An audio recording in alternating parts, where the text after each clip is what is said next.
mais um final de semana. Hoje queria conversar convosco um bocadinho acerca do que se fala dos Correios. Mas primeiro queria fazer aqui um pequeno enquadramento histórico, ou lembrar-me aqui de um episódio histórico que nos pode ajudar a refletir sobre o que se está a passar hoje. E o episódio histórico que eu queria chamar aqui é um episódio histórico que tem 75 anos. Tem a ver com o final da Segunda Guerra Mundial. E no final da Segunda Guerra Mundial, na Alemanha, portanto, a Alemanha estava ocupada do lado ocidental por três potências, pelos Estados Unidos, pela Inglaterra e pela França, e depois pela União Soviética no lado oriental. E na Alemanha Ocidental havia dois grandes protagonistas políticos, portanto, havia dois grandes políticos alemães, digamos assim. Um era Konrad Adenauer, portanto, dos democratas cristãos, da CDU, e outro era Kurt Schumacher, portanto, dos trabalhistas, do SPD.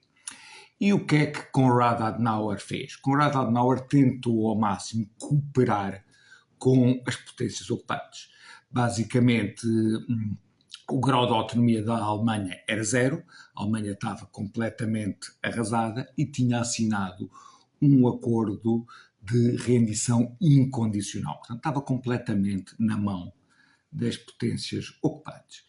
E o Kurt Schumacher era altamente reivindicativo e altamente desagradável para... Desagradável, não seja a palavra, ou era belicoso com as potências ocupantes, dizia que quem aceitava aquilo que elas diziam nem se podia considerar alemão, e coisas desse género. O que é que aconteceu? O Adenauer fez uma boa gestão e é o grande responsável pelo renascimento da Alemanha e cooperou muito bem com as chamadas potências ocupantes. Por exemplo, estavam a pensar acabar com a indústria alemã, desmontar as fábricas todas da bacia do Ruhr e tudo mais. Ele conseguiu que não se fizesse, conseguiu um ótimo trabalho. E quando, no meio daquilo tudo, o Schumacher estava a dizer que mais ou menos tens que exigir mais ou não pode ser assim, o Adenauer, páginas tantas, disse algo deste tipo: desculpem lá. Se calhar temos que recordar aqui que nós perdemos a guerra. Se nós assinámos um contrato de rendição incondicional, há muitas coisas que nós temos que fazer. Se calhar não eram as coisas que gostaríamos mais de fazer do mundo, mas é aquilo que são as consequências de termos perdido a guerra. Porquê é que eu me lembrei deste episódio agora? Porque tem a ver um bocadinho, com todas as diferenças do mundo, lembra-me a propósito do que aconteceu com os Correios. O que é que aconteceu? O PS levou o país à falência. O PS pediu assistência internacional e chamou a Troika, e houve um memorando de entendimento. No qual estava especificamente antevista ou prevista a privatização dos Correios.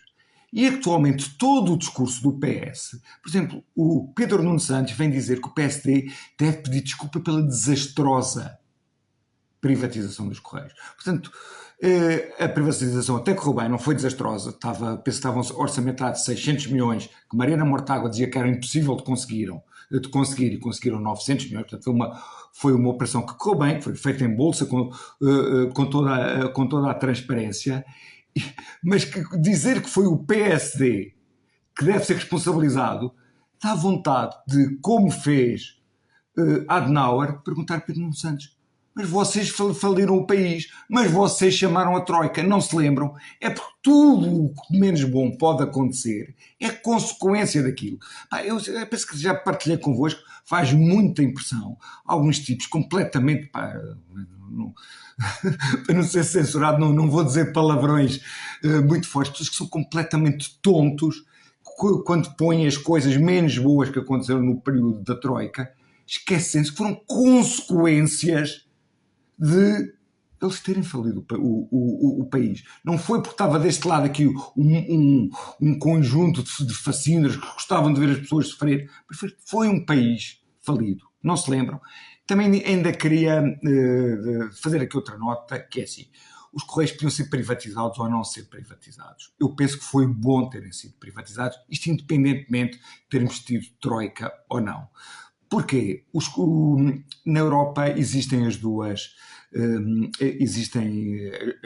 modalidades. Existem Correios que estão no setor público e Correios que estão privatizados. Para tomar o exemplo aqui, em Espanha, o exemplo aqui ao lado de Espanha, os Correios estão no setor público e todos os anos estão a acumular centenas de milhões de euros de prejuízo. Portanto, era muito natural que se os nossos Correios estivessem no setor público, estivessem cheios de bois do PS, estivessem a acumular milhões de prejuízo e que, se calhar, havia indenizações milionárias que eram aprovadas por WhatsApp. Era isto que tinha para conversar convosco. Caros, vemos para a semana.